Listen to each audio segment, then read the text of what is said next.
मेरे साथ बैठे हैं श्री बलीकरण कोरी जी, सेक्टर प्रभारी।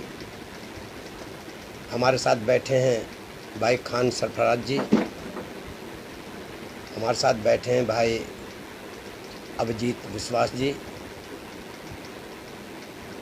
और हमारे सभी पार्टी के समर्थकगण, मीडिया बंधुगण।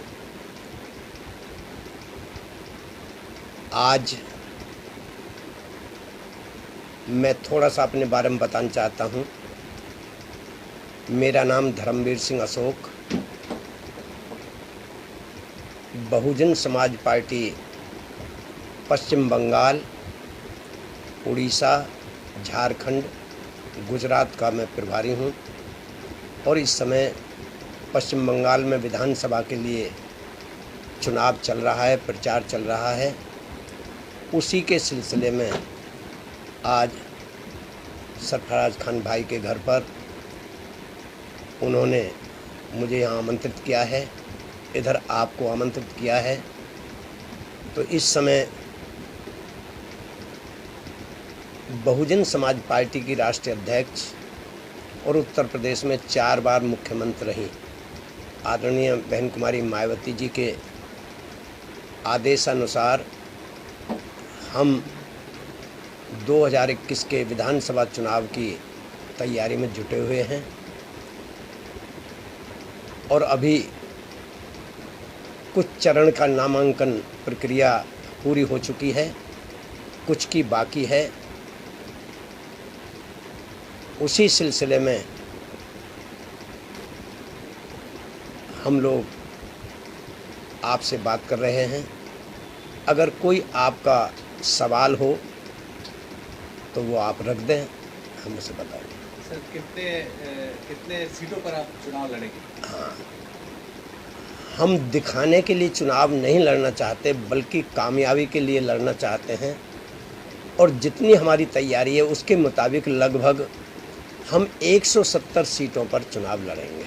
तो अभी कितने लोगों को उतारा मैदान? अब तक जो प्रक्रिया चल रही है लगभग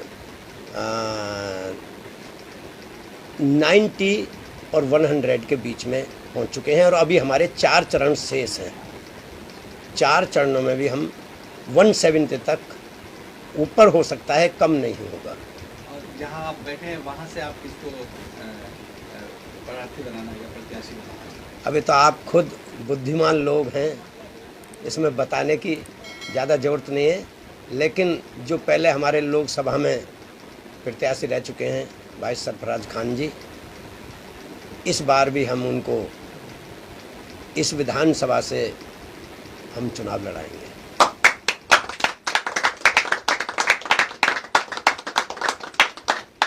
इतनी पार्टियां हैं यहाँ पर, बीजेपी, तृणमूल कांग्रेस और भी, उसमें आप आके क्या फर्क डाल सकेंगे? कुछ रणनीति बनाए हैं कि हम भी आपके यहाँ से कुछ सीटें निकाल लें? देखिए,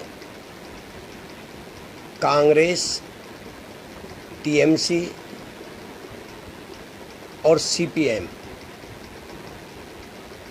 इनके पास अपनी कोई विचारधारा नहीं है। बीजेपी के पास जो विचारधारा है वो झूठ पर आधारित है, लेकिन बहुजन समाज पार्टी की जो विचारधारा है वो सच्चाई पर आधारित है। और बहुजन समाज पार्टी राजनीतिक पार्टी के साथ साथ एक आंदोलन है, एक मिशन है जो 1848 से चल रहा है। पहले उसको महात्मा ज्योतिराव फूले ने चलाया 1890 तक, उसके बाद छत्रपति साहू जी महाराज ने चलाया 1922 तक, उसके बाद बाबा साहब डॉक्टर अम्बेडकर ने चलाया 1956 तक, उसके बाद मानवर कांशीराम साहब ने चलाया 2006 तक और आज उसी मिशन को बहन कुमारी मायावती जी चला रही हैं। वो मिशन है क्या? 26 जनवरी 1950 को जब देश का संविधान लागू हुआ तो उससे पहले 25 नवंबर 1949 को बाबा साहब ने संविधान पर आखिरी बहस का जवाब देते हुए ये बात कही थी कि जिस दिन संविधान लागू होगा उस दिन इस देश के नागरिक विषम भरे माहौल में जी रहे होंगे। एक तरफ राजनीतिक क्षेत्र में समानता होगी, हर व्यक्ति को एक वोट का अधिकार होगा और उस एक वोट की गिनती एक होगी। लेकिन दूसरी तरफ सामाजिक और आर्थिक क्षेत्र में लोग गैर बराबरी पर होंगे। सामाजिक क्षेत्र में एक व्यक्ति जाति के नाम पर बहुत बड़ा सम्मान पा रहा होगा और एक व्यक्ति जाति के नाम पर बहुत बड़ा अपमान सहन कर रहा होगा। आर्थिक क्षेत्र में एक व्यक्ति अरबपति का जीवन जी रहा होगा और एक व्यक्ति 2 वक्त के भोजन के लिए कठोर परिश्रम कर रहा होगा। जब तक इस देश की स्वतंत्र सरकार इस देश की आर्थिक और सामाजिक क्षेत्र की गैर बराबरी को बराबरी में परिवर्तित नहीं करती, तब तक इस देश की आज़ादी का कोई मतलब नहीं होगा। और आज देश को आज़ाद हुए 75 साल होने जा रहे हैं, लेकिन ये आर्थिक और सामाजिक क्षेत्र की जो गैर बराबरी है, ये लेस मात्र भी कम नहीं हुई बल्कि बढ़ती चली जा रही है। गरीब और गरीब होता जा रहा है, अमीर और अमीर होता जा रहा है और जाति के नाम पर जो अपमान और सम्मान मिल रहा है वह भी लगातार बढ़ रहा है, कम नहीं हो रहा है। तो आज बहुजन समाज पार्टी बाबा साहब की उस बात को, जो गैर बराबरी पर आधारित व्यवस्था है, उसको बदलने के लिए हम सत्ता की लड़ाई लड़ रहे हैं। क्योंकि जब तक सामाजिक और आर्थिक क्षेत्र में परिवर्तन नहीं होगा तब तक इस देश के गरीब कमज़ोर लोगों का भला नहीं होगा और ये काम बिना सत्ता के नहीं हो सकता। और जिन लोगों के पास 75 साल से सत्ता रही है, उन लोगों ने कभी नहीं सोचा कि इस देश से गरीबी दूर हो। जब भी चुनाव आता है नारा तो बहुत लगाते हैं कि हम गरीबी दूर करेंगे। 30 साल नारा इसमें पश्चिम बंगाल में कांग्रेस ने लगाया, 30 साल नारा लगाया सीपीएम ने, 10 साल नारा लगाया टीएमसी ने, और अब जिसके बारे में लोग सोच रहे हैं उसके पैर तो पालने में ही दिखाई दे रहे हैं। तो क्योंकि वे जो भी बोल रहे हैं पूरी जनता को पता है कि ये बीजेपी के लोग झूठे हैं, झूठ बोल रहे हैं और मोदी जी के मुकाबले इस संसार में कोई दूसरा मिथ्या बोलने वाला आदमी नहीं है।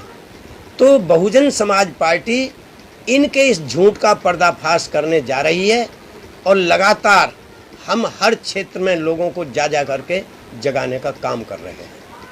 तो यूपी में मायावती खुद ही सत्ता से बाहर है, तो कैसे आपको लगता है कि यहाँ पे कुछ कर पाएगी? ऐसा है, बहुजन समाज पार्टी ने जो 4 बार की सरकार में काम किए, उन कामों के बारे में हर आदमी जानता है, संसार का आदमी जानता है, भारत का ही नहीं, कि जो काम बहन मायावती जी ने 4 बार की सरकार में किए, वहाँ पर जितने गुंडे थे 1,61,000 गुंडों को जेल में बंद किया।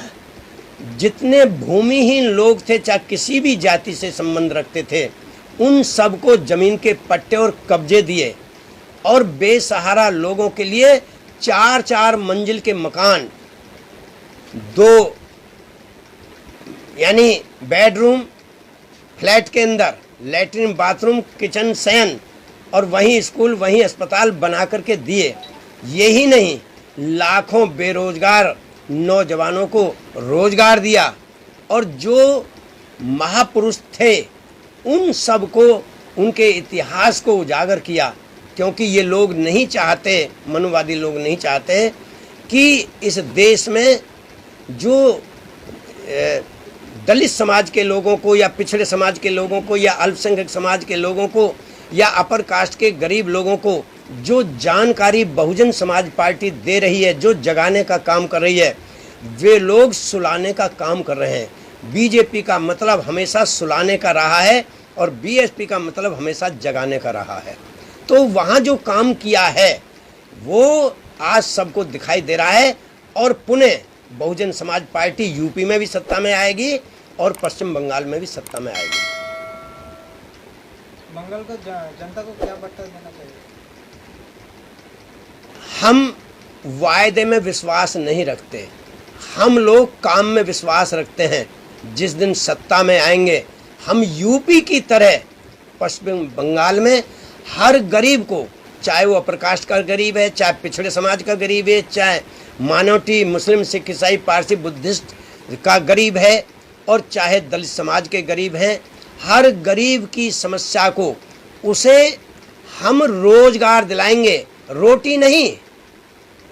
क्योंकि ये रोटी दिलाने का काम करते हैं और हम कहते हैं कि भाई हमको रोटी नहीं चाहिए, हमको रोजगार चाहिए। रोजगार मिल जाएगा तो हम अपनी रोटी का इंतजाम स्वयं कर लेंगे, हम तुम्हारे सामने हाथ नहीं फैलाएंगे।